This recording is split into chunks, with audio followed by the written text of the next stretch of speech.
పేదవాడి పక్షాన నిలబడతాం, ప్రజా గొంతుకై నినదిస్తాం. వాయిస్ ఆఫ్ వాయిస్లెస్, తెలుగువారి మనస్సాక్షి సాక్షి టీవీ. సాక్షి టీవీ ప్రసారాల కోసం మీ స్థానిక కేబుల్ ఆపరేటర్ని వెంటనే సంప్రదించండి. రాష్ట్ర ఎన్నికల సంఘం కార్యాలయం వద్ద వైఎస్ఆర్సీపీ నేతలు ఆందోళనకు దిగారు. పులివెందుల జడ్పీటీసీ ఎన్నికలో కూటమి నేతల అరాచకాలు, దౌర్జన్యాలను నిరసిస్తూ ధర్నా చేపట్టారు. ఎన్నికల కమిషన్ కార్యాలయం వద్ద పోలీసులు భారీగా మోహరించారు. వైఎస్ఆర్సీపీ నేతలు లోనికి వెళ్లకుండా బ్యారికేడ్లు అడ్డుపెట్టారు పోలీసులు. పోలీసుల తీరుపై వైఎస్ఆర్సీపీ నేతలు ఆగ్రహం వ్యక్తం చేశారు.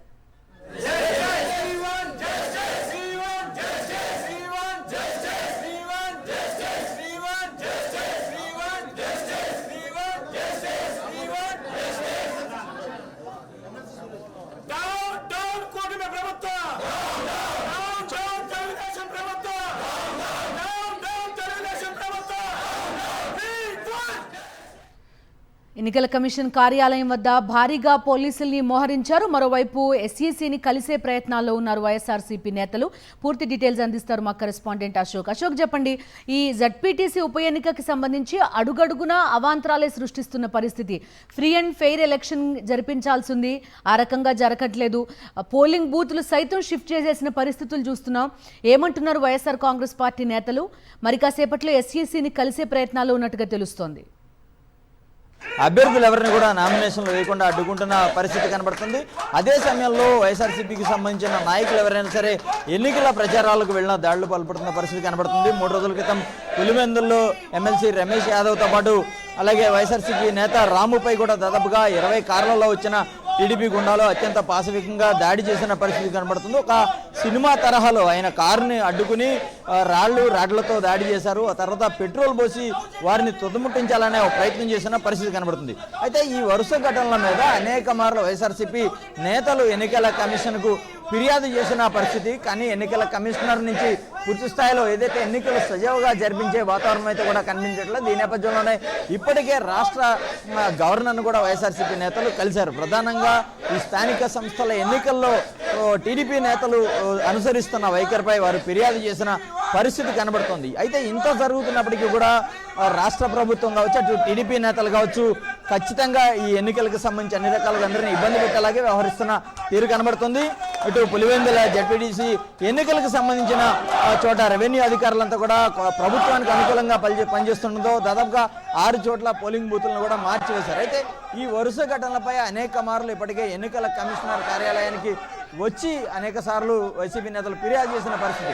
ఈ నేపథ్యంలో ఈ రోజు కూడా ఎన్నికలను సజావుగా జరిపించేందుకు ఎన్నికల రాష్ట్ర కార్యాలయానికి వచ్చిన పరిస్థితి కనబడుతుంది. అయితే వైఎస్ఆర్సీపీ నేతలు వచ్చిన సమయంలో వారిని అడ్డుకునేందుకు పోలీసులు బారికేడ్లను ఏర్పాటు చేశారు, బందోబస్తును ఏర్పాటు చేశారు. వారిని ఎన్నికల కార్యాలయంలోనికి వెళ్లకుండా అడ్డుకున్న పరిస్థితి. ఈ క్రమంలో పోలీసుల తీరుపై వైఎస్ఆర్సీపీ నేతలు ఆగ్రహం వ్యక్తం చేసిన పరిస్థితి కనబడుతుంది. మొన్న కూడా ఇదే ఎన్నికల కమిషనర్ కార్యాలయానికి వినతి పత్రాలు ఇవ్వడానికి వచ్చిన నేపథ్యంలో వైఎస్ఆర్సీపీ నేతల పట్ల పోలీసులు దురుసుగా ప్రవర్తించిన పరిస్థితి. ఇక్కడ ఆందోళన చేయకూడదు, మీరు అవసరమైతే కోర్టులో కేసులు వేసుకోవాలంటూ కూడా ఒక సలహా ఇచ్చారు. అయితే ఇదే నేపథ్యంలో మరొక మారు ఈరోజు ఆందోళన చేస్తున్నారు. మనతో పాటు ఎవరైతే ఆ రోజు అయితే ఆందోళన చేస్తున్నారో వైఎస్ఆర్సీపీ నేతలు తమ ఆందోళన అయితే కూడా కొనసాగిస్తున్న పరిస్థితి కనబడుతుంది.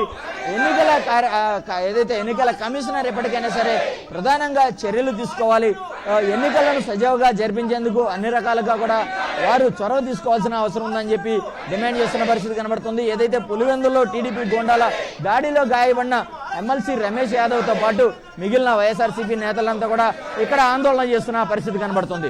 టీడీపీ గతంలో ఎవరైతే మాజీ మంత్రులుగా చేశారో మాజీ మంత్రులు కావచ్చు, ఎమ్మెల్సీలు, అలాగే ఎన్టీఆర్ జిల్లాకు సంబంధించిన వైఎస్ఆర్సీపీ ప్రజాప్రతినిధులు వీరంతా కూడా ఆందోళన చేస్తున్నారు. ముఖ్యంగా ఈ ఏదైతే స్థానిక సంస్థల ఎన్నికల్లో టీడీపీ గూండాలు వ్యవహరిస్తున్న తీరు పట్ల వీళ్ళంతా ఆగ్రహం వ్యక్తం చేస్తున్నారు. అలాగే ఎన్నికల కమిషన్ ఎప్పటికైనా సరే చొరవ తీసుకుని ఎన్నికలను ప్రశాంతంగా జరిపించాలని డిమాండ్ చేస్తున్న పరిస్థితి కనబడుతుంది. ప్రస్తుతం రాష్ట్ర ఎన్నికల కార్యాలయం ఎదుట వైఎస్ఆర్సీపీ నేతల ఆందోళన అయితే కూడా కొనసాగుతుంది.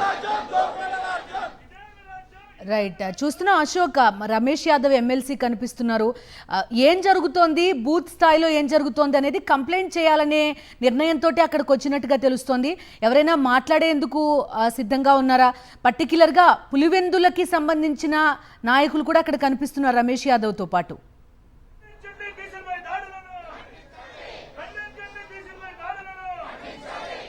అయితే ఎన్నికల కమిషనర్ కార్యాలయానికి ఎన్నిసార్లు వైఎస్ఆర్సీపీ నేతలు వచ్చినప్పటికీ అంటే ఎక్కేమెట్టు దిగేమెట్టు లాగా అయిపోయిన వ్యవహారంగా కనిపిస్తుందని చెప్పుకోవచ్చు.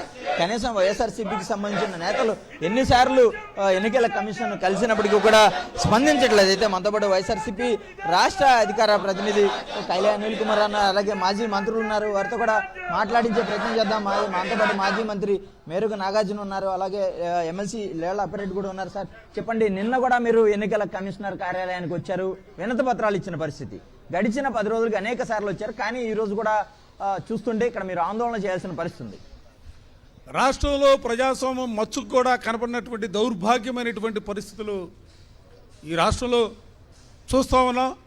చంద్రబాబు నాయుడు నేతృత్వంలోని ఈ ప్రభుత్వం అరాచకాలకి, అప్రజాస్వామ్య విధానాలకి వడగొట్టినటువంటి వైనం. ఒక్క పులివెందుల ఎన్నికల్లోనే, జెడ్పీటీసీ ఎన్నికల్లోనే గెలుపొందడానికి సంబంధించి వాళ్ళు ఎంచుకున్నటువంటి అడ్డదారులు చూస్తూ ఉంటే నిజంగా మేము కూడా 30 సంవత్సరాల నుంచి రాజకీయాల్లో ఉన్నాం, సిగ్గుతో తల ఉంచుకునే పరిస్థితులు కనిపిస్తూ ఉన్నాయి. పట్టుమని 10,000 ఓటర్లు లేనటువంటి ఆ ప్రాంతంలో దాడులు చేస్తూ ఉన్నారు, భౌతికంగా హతమార్చడానికి ప్రయత్నం చేస్తూ ఉన్నారు, అక్రమ కేసులు బనాయిస్తూ ఉన్నారు. బైండ్ ఓవర్ పేరుతో వందలాది మంది వైఎస్ఆర్ కాంగ్రెస్ పార్టీ నాయకుల్ని, కార్యకర్తల్ని పోలీస్ స్టేషన్లో కూర్చోబెడుతున్నటువంటి పరిస్థితులు ఒక పక్క ఉన్నాయి. నిజంగా మా బీసీ నాయకుడిగా ఉన్నటువంటి, ఎమ్మెల్సీగా ఉన్నటువంటి రమేష్ యాదవ్ గారి పైన దాడి చేసి ఆయన్ని హతమార్చడానికి చేసినటువంటి ప్రయత్నాలు కూడా మనందరికీ కూడా తెలుసు. అంతేకాదు, ఇవన్నీ కూడా ఒక పక్క ఉంటే మరో పక్క 10,000 ఓట్లు ఉన్నటువంటి ఆ జెడ్పీటీసీ ఎన్నికలలో 6 పోలింగ్ బూతుల్ని, అంటే ఉన్నటువంటి చోట నుంచి సుమారు 2 కిలోమీటర్ల నుంచి 4 కిలోమీటర్ల దూరం వరకు ఇవాళ మార్చి, అంటే ఓటు హక్కు ఉన్నటువంటి ఏ ఒక్కరు కూడా ఓటు హక్కు వేసుకోవడానికి వీల్లేదు, మీ ఓట్లన్నీ కూడా మేము వేసుకుంటాం, ఈ రాష్ట్రంలో బిఆర్ అంబేద్కర్ గారి రాజ్యాంగం అమలు లేదు, మా రెడ్ బుక్ రాజ్యాంగమే అమలవుతుందని చెప్పే రీతిలో పోలింగ్ బూతులు మార్చినటువంటి దౌర్భాగ్యమైనటువంటి పరిస్థితులు చరిత్రలో ఎప్పుడు కూడా చూడలేదు. మొట్టమొదటిసారిగా ఈ రాష్ట్రంలో చంద్రబాబు నాయుడు నేతృత్వంలో పులివెందుల ఎన్నికలను ఏదో ఒక విధంగా అడ్డదారిలో గెలవాలనే ఆలోచనతో వాళ్ళు తొక్కుతున్నటువంటి ఈ చెడు సాంప్రదాయానికి మేము, ఎందుకంటే మేము చట్టం మీద గౌరవం ఉన్నటువంటి వ్యక్తులుగా, ప్రజాస్వామ్యం పట్ల, ప్రజాస్వామ్య విలువల పట్ల నమ్మకం కలిగినటువంటి వ్యక్తులుగా వైఎస్ఆర్ కాంగ్రెస్ పార్టీగా జగన్మోహన్ రెడ్డి గారి నేతృత్వంలో మేము అనేక మార్లు ఎన్నికల కమిషన్ మెట్లు ఎక్కుతూ ఉన్నాం, దిగుతూ ఉన్నాం, మెమోరాండాలు ఇస్తూ ఉన్నాం, పరిశీలన చేయమని కోరుతూ ఉన్నాం. కానీ దురదృష్టం ఏంటంటే ఎన్నికల కమిషన్ కూడా కళ్ళుండి కూడా కళ్ళప్పగించి చూస్తుందే తప్ప చర్యలు తీసుకోవడానికి ఏమాత్రం కూడా ప్రయత్నం చేయట్లా. ఇవాళ పోలీసు ముసుగులో కాకి చొక్కాలు పక్కన పెట్టి పచ్చ చొక్కాలు వేసుకుని ఇవాళ తెలుగుదేశ కార్యకర్తలాగా ఆ ప్రాంతంలో అధికారులు పనిచేస్తూ ఉంటే వాళ్ళ మీద కనీసం చర్యలు తీసుకోవడానికి ప్రయత్నం చేయట్లా. రెవెన్యూ యంత్రాంగం యావత్తు కూడా చంద్రబాబు నాయుడు మాకు చెప్పాడు, మేము చేయాలా, ఏదో ఒక విధంగా ఈ ప్రాంతంలో తెలుగుదేశాన్ని గెలిపించాలనే భావంతో వాళ్ళు పనిచేస్తూ ఉంటే వాళ్ళపైన కనీసం చర్యలు తీసుకోవడానికి కూడా ఎన్నికల కమిషన్ ప్రయత్నం చేయనటువంటి దౌర్భాగ్యమైనటువంటి పరిస్థితులు. అందుకే ఈరోజు కూడా మరల వచ్చాం, ప్రజాస్వామ్యం బతికించమని, ప్రజాస్వామ్యబద్ధంగా ఎన్నికలు జరిపించమని.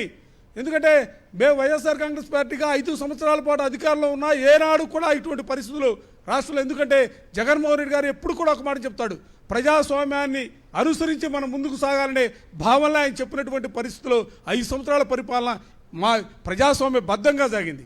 ఇవాళ దానికి విరుద్ధంగా ఒక విష బీజాన్ని నాటే రీతిలో ఎన్నికల్లో గెలవాలా, ఆ గెలవడం కోసం ఏదైనా కూడా చేయడానికి సిద్ధపడే రీతిలో ఇవాళ తెలుగుదేశం పార్టీ ఉంది. అందుకనే మరోసారి ఇవాళ ఎన్నికల కమిషన్ గారిని కలవబోతా ఉన్నాం, వాస్తవ పరిస్థితులు చెప్పబోతా ఉన్నాం, భవిష్యత్తుకు సంబంధించి జరిగే ప్రమాదాలు కూడా వారి దృష్టికి తీసుకెళ్ళబోతా ఉన్నాం. ఇప్పటికైనా కూడా ఎలక్షన్ కమిషన్ స్పందిస్తుందనే ఆశతోనే ఈరోజు వైఎస్ఆర్ కాంగ్రెస్ పార్టీకి సంబంధించినటువంటి నాయకులు, కార్యకర్తలు అందరూ కూడా ఇక్కడికి రావడం జరిగింది. మీరు చెప్పండి, ఓవైపు ఎన్నికల్లో పోలీసులు పూర్తిగా గవర్నమెంట్కి సపోర్ట్గా చేస్తున్నారు, ఈ రోజు కూడా ఎన్నికల కమిషనర్ కార్యాలయం దగ్గరికి వస్తాయి, మిమ్మల్ని అందరినీ అడ్డుకున్న పరిస్థితి, బారికేడ్లు పెట్టి, దీన్ని ఎలా చూస్తారు? అదే చెప్పేది, రాష్ట్రంలో ప్రజాస్వామ్యం అపహాస్యం అవుతా ఉంది. చంద్రబాబు నాయుడు గారి ప్రభుత్వంలో ఎక్కడా విలువలు, విశ్వసనీయత అనేది లేకుండా పరిపాలన జరుగుతూ ఉంది, కుట్రలు కుతంత్రాలతో నడుపుతూ ఉంది, వ్యవస్థలన్నీ నీరు గారుస్తూ ఉన్నారు. అందుకే ఈరోజు రాష్ట్రంలో ఎక్కడన్నా బై ఎలక్షన్ వచ్చిందంటే ఎంత దారుణం. 10,000 ఓట్లున్నటువంటి పులివెందుల జెడ్పీటీసీ ఎన్నికల్లో ఎన్ని కుట్రలు చేస్తూ ఉన్నారు, ఎన్ని హత్యలు చేయటానికి భయభ్రాంతులు చేస్తూ ఉన్నారు. పరిపాలన అనేది పూర్తిగా గాడిలో పెట్టాల్సినటువంటి ముఖ్యమంత్రి అన్ని రకాలుగా ప్రతిపక్షాన్ని కుదేలు చేసే విధంగా పరిపాలన చేస్తూ ఉంటే ఎవరు బాధ్యత వహించాలి? అందుకనే ఈరోజు వచ్చాం. రాజ్యాంగాన్ని రక్షించండి, రాజ్యాంగాన్ని పరిరక్షించండి, ప్రజాస్వామ్యం అపాసకుండా చూడండి. మాకున్నటువంటి లాస్ట్ రిసార్ట్ ఏంటి? ఎన్నికల కమిషన్. ఎన్నిసార్లు వస్తూ ఉన్నాం. కళ్ళు లేని కబోజుల్లాగా ఎన్నికల కమిషన్ కూడా ఉంటే ఎవరు రక్షిస్తారు? ఎవరు? ప్రజాస్వామ్యాన్ని చంద్రబాబు నాయుడు గారు భక్షిస్తూ ఉంటే కాపాడాల్సినటువంటి ఎన్నికల కమిషన్ కూడా కళ్ళు లేని కబోజుల్లాగా ఉంటే ఎవరు చూస్తారని కూడా అడుగుతూ ఈరోజు వైఎస్ఆర్ కాంగ్రెస్ పార్టీ మా ఎమ్మెల్సీ బీసీ వర్గానికి చెందిన వ్యక్తిని దారుణంగా కొట్టి చంపడానికి కూడా ట్రై చేసినటువంటి పరిస్థితి చూస్తూ ఉన్నాం. అందుకనే ఈ రాష్ట్రంలో చంద్రబాబు నాయుడు గారి ప్రభుత్వంలో ప్రజాస్వామ్యం లేదు. రెడ్ బుక్ రాజ్యాంగం నడుస్తూ ఉంది. అంబేద్కర్ గారు రాసిన రాజ్యాంగం అపాస్యం అవుతుందని మీ ద్వారా తెలియపరుస్తూ ఉన్నాం. మీరు ఇంకా 4 రోజులు ఎన్నికలు ఉన్నాయి సార్. ఎన్నికలకు రెడీ అవుతున్నారు. ఓవైపు అన్ని రకాలుగా అడ్డంకులు సృష్టిస్తున్నారు. ఎలా వెళ్ళబోతున్నారు ముందు?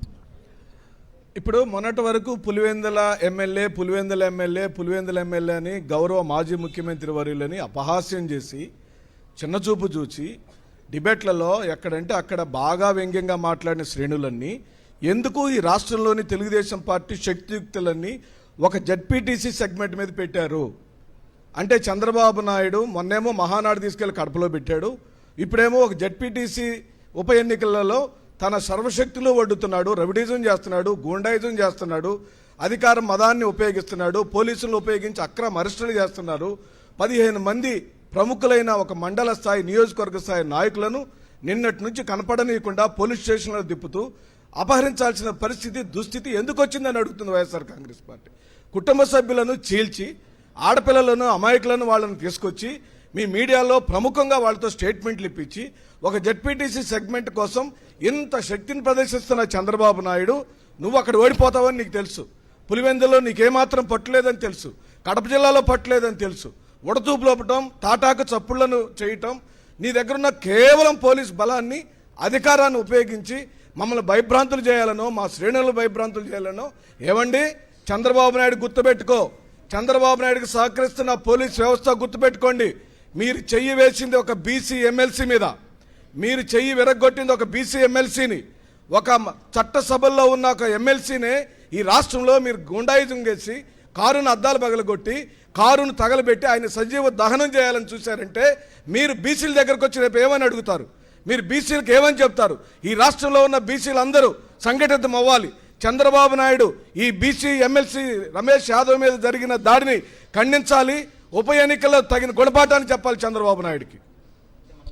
ఖచ్చితంగా ఎన్నికల కమిషనర్ అనేక సార్లు ఫిర్యాదు చేసినప్పటికీ కూడా కనీసం ఎన్నికల కమిషనర్ నుంచి తమకు ఏదైతే ఎన్నికలు సజావుగా జరిపించేందుకైతే కూడా ఎలాంటి హామీ రాలేదు. అనేక మార్లు ఎన్నికల కమిషనర్ కార్యాలయాన్ని కలిసినప్పటికీ కూడా స్పందన రావట్లేదు. మరోవైపు ప్రభుత్వానికి అనుకూలంగానే పోలీసులు వ్యవహరిస్తున్నారు. ఈ నేపథ్యంలో ప్రస్తుతం మనం చూస్తున్న విజువల్స్లో ఇప్పటివరకు వైఎస్ఆర్సీపీ నేతల ఆందోళన అయితే కొనసాగింది. ఇప్పుడు వారంతా కూడా లోనికి వెళ్లి ఎన్నికల కమిషనర్ ఎవరైతే ఉంటారో చీఫ్ ఎన్నికల కమిషనర్ నీలం సాహ్ని ఆమెకు ఎన్నికలను సజావుగా జరిపించాలి, అలాగే ఎన్నికల అక్రమాలకు పాల్పడుతున్న అధికారులపై చర్యలు తీసుకోవాలని వినతిపత్రం ఇచ్చేది అయితే కూడా వీరంతా నాయకులంతా కూడా లోనికి వెళ్తున్న పరిస్థితి కనబడుతోంది. Right Ashok, thank you.